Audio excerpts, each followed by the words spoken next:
আজকে আমি আপনারা লগে শেয়ার করবো আমি কেলা ম্যাঙ্গো কেকটা বানাইলাম গরো আর কেকটা দিকা নিশ্চয়ই বুঝি লাইছেন খুব সুন্দর হইছে মাশাআল্লাহ। ফয়লাও নানি আমি দুইটা আম চুলাইয়া এখানে রস পার করে লাইছি বালা করে, তারপরে একটু চাকি লাইছি আর এখানেও দুইটা ডিম লইছি আর আধা কাপ পরিমাণ চিনি দা বালা করে মিক্স করে লাইছি, তারপর দিলাইছি একটু ফুড কালার আর হালকা একটু ভ্যানিলা এসেন্স। আর এখানেও আমি ফুড কালারটা ব্যবহার করছি অরেঞ্জ কালার, তারপর তেল দেয়া সবটা বালা করে মিক্স করে লাইব। ফুড কালারটা দিছি যাতে কেকের কালারটা সুন্দর আয়, যেহেতু ম্যাঙ্গো কেক বানাইমু তো সবটা দিয়ে পালা করে মিক্স করে লাইমু, নাইলে কিন্তু কালারটা সুন্দর আইতো নয়।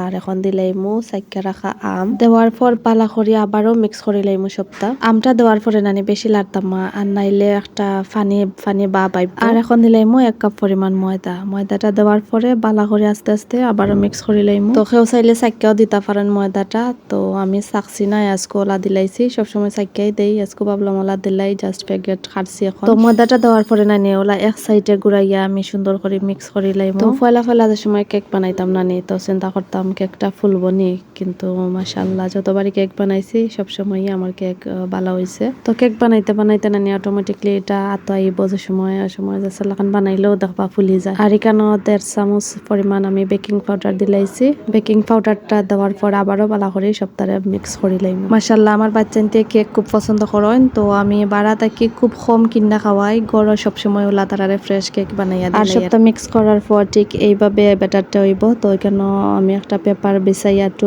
অয়েল ব্রাশ করে নিছি, তারপর এই ব্যাটারটা মোল্ডত টাইলা দিলাইলাম, খুব সুন্দর হয়েছে মাশাআল্লাহ। আর ওলা ট্যাপ ট্যাপ করে দিমু যাতে কোনো বাতাস ভিতরে না থাকে। আর এখন চুলাত বইলিরাম আর কেকটা আমি চুলাত বানাইমু।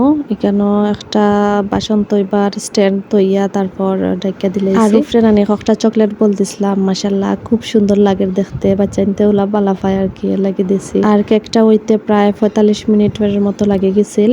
আর এখন রেডি হয়ে গেছে মাশাআল্লাহ, লামাই দিমু। আর নামানোর পর মাশাআল্লাহ আমার কেকটা দেখলাম সাইরো বাইতে খুব সুন্দর হইছে আর খুব সফট হইছে মাশাআল্লাহ। আমি আপনারা খাইটা দেখাই। আর যারা নানি আম বালা পাইন তো আমের তো মজার একটা ফ্লেভার করছে কেকের মাঝে, আপনারা একবার হইলে ওলা ট্রাই করি দেখবা, বানাইয়া খাইবা গরো। তো ওলা কেক বানাইয়া দিলে নানি ফটাফট শেষ হয়ে যায়, সবে খুব ভালো পাইন, আমার হাজবেন্ড বাচ্চাইতে খুব ভালো পাইন কেক। আর আমরাও সাদি খাইছি, খুব ভালো লাগছে। আর দেখো কত সফট হইছে মাশাআল্লাহ। তো গাইস আমার কেক বানানি আপনাদের কাছে কেমন লাগলো অবশ্যই কিন্তু আমারে জানাইবা।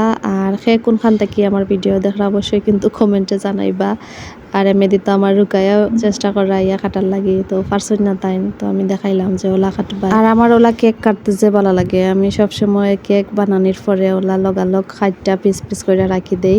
তো কেকটা বানানির পর গরম গরম অবস্থায় আমরা কেকটা খাইলাই, কারণ গরম গরম অবস্থায় বেশি ভালো লাগে কেক খাইতে, খুব মজাও লাগে তখন। আর কেক কাটার সময় আমার বাচ্চা ইনতে কইরা হ্যাপি বার্থডে টু ইউ।